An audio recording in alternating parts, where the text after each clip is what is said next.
So my definition of special needs is requiring some sort of special education, care or services that aren't typical of the average child that age.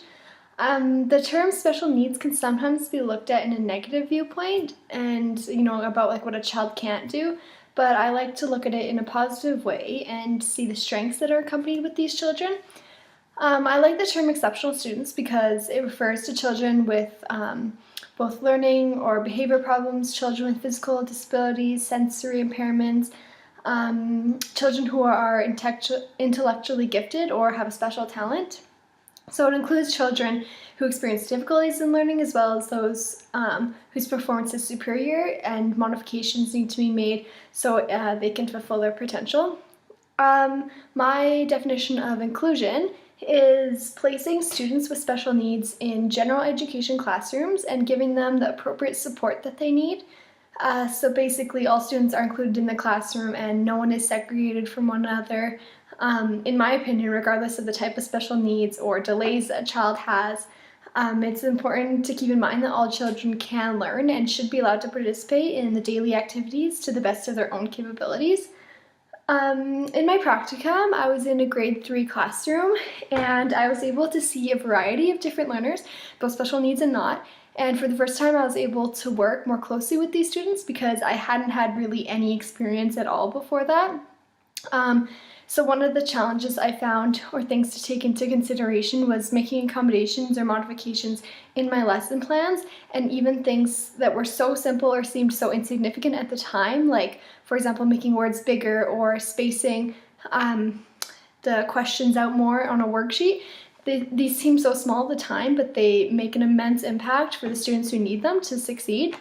Another example that I can think of in my practicum for how inclusion had a positive impact on the community and the environment in my classroom was I was doing a social project with my students on global organizations and campaigns. So my mentor teacher and I, we made the groups and we had an equal mix of students, whether that be boys, girls, stronger students, students who struggled in that area, students with special needs, etc. And each group had to come up with their own campaign, so they had to create a poster, had to include a title, why they're doing this, what it is, how people can help, that sort of thing, and then they presented it to their classmates and to the vice principal. And while they were doing their presentations, it was so amazing to see how, without even us teachers telling them to, the students helped each other out in any way possible. So for example, some of the stronger students would help out those who had reading difficulties and found it hard to read their cue cards when presenting. So they would help them kind of decode the words or whisper in their ear if they're really stuck. And it really showed how inclusion was beneficial for both the students with special needs and the other students in the classroom and how they can show leadership. So since reading disability is such a general term, the support that I would give would highly depend on the child and his or her reading disability, how severe it was, that sort of thing. Having said this, in general, a lot of the methods that I would use would be beneficial for not only that student, but for the rest of the students in the classroom. This way the student isn't singled out, and it would also allow for enhancement of reading skills from the other students, which is never a bad thing. So some of the things that I would do, for example, were my practicum during centers, I incorporated lots of word games to build the vocabulary and word understanding. Reading aloud would be a crucial element to each day, and I would encourage the students to read like things around the classroom, that sort of thing, and to get reading sort of a part of their daily routine. We would have dear time a lot, which is drop everything and read for 20 minutes. Going along with that, I would model myself how reading is an enjoyable activity. So even if they are struggling with reading, we can still try and make it fun for them, so they aren't, dreading having to read.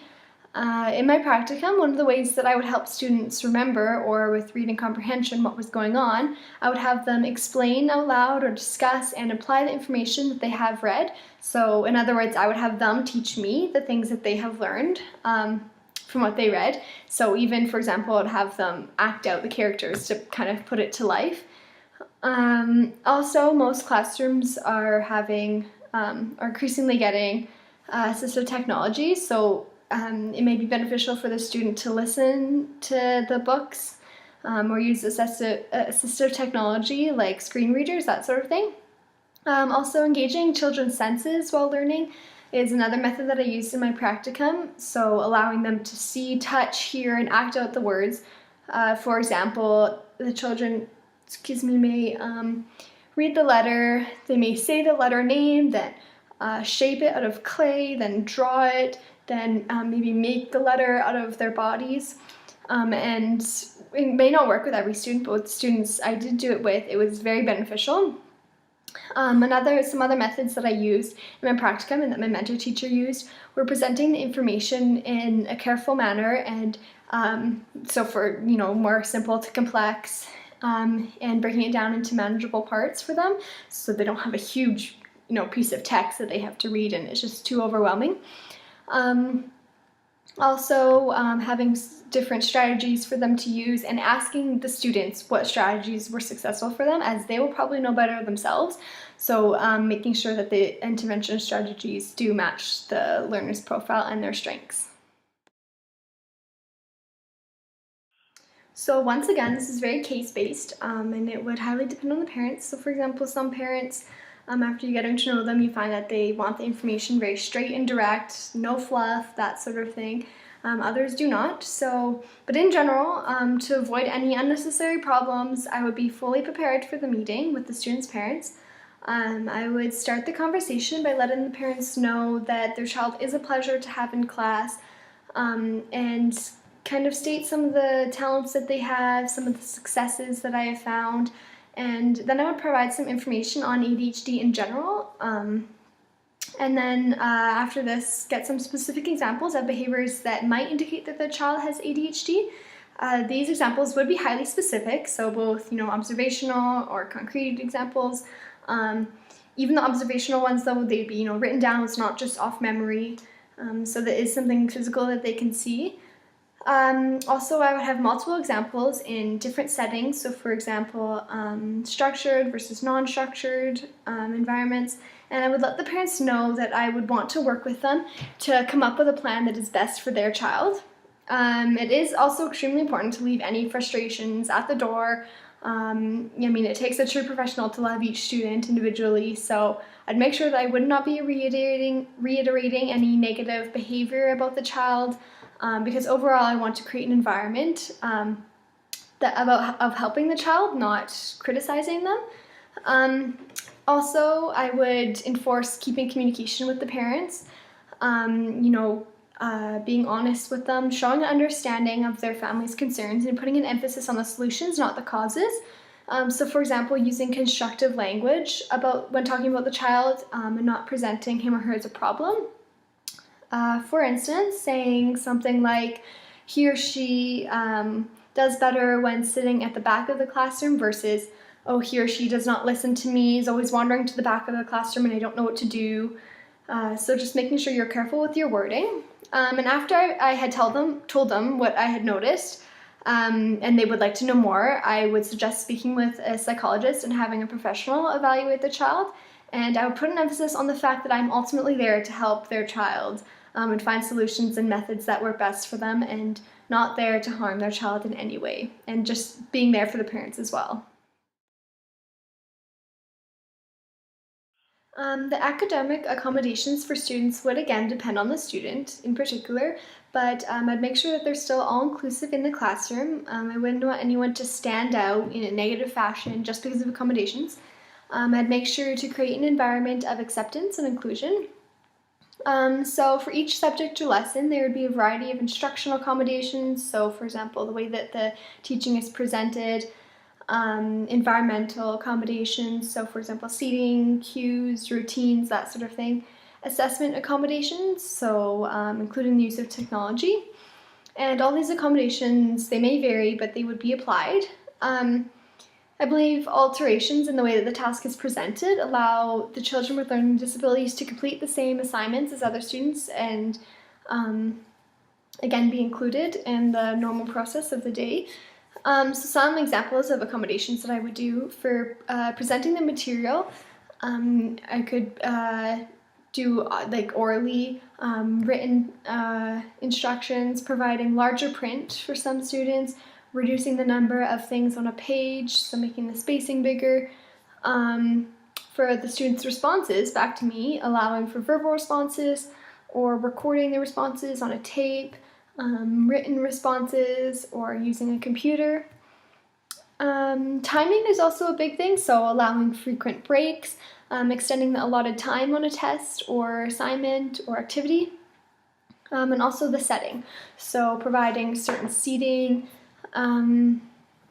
certain special lighting, or providing minimal distractions in the classroom, smaller group settings, and also providing alternative places to write tests.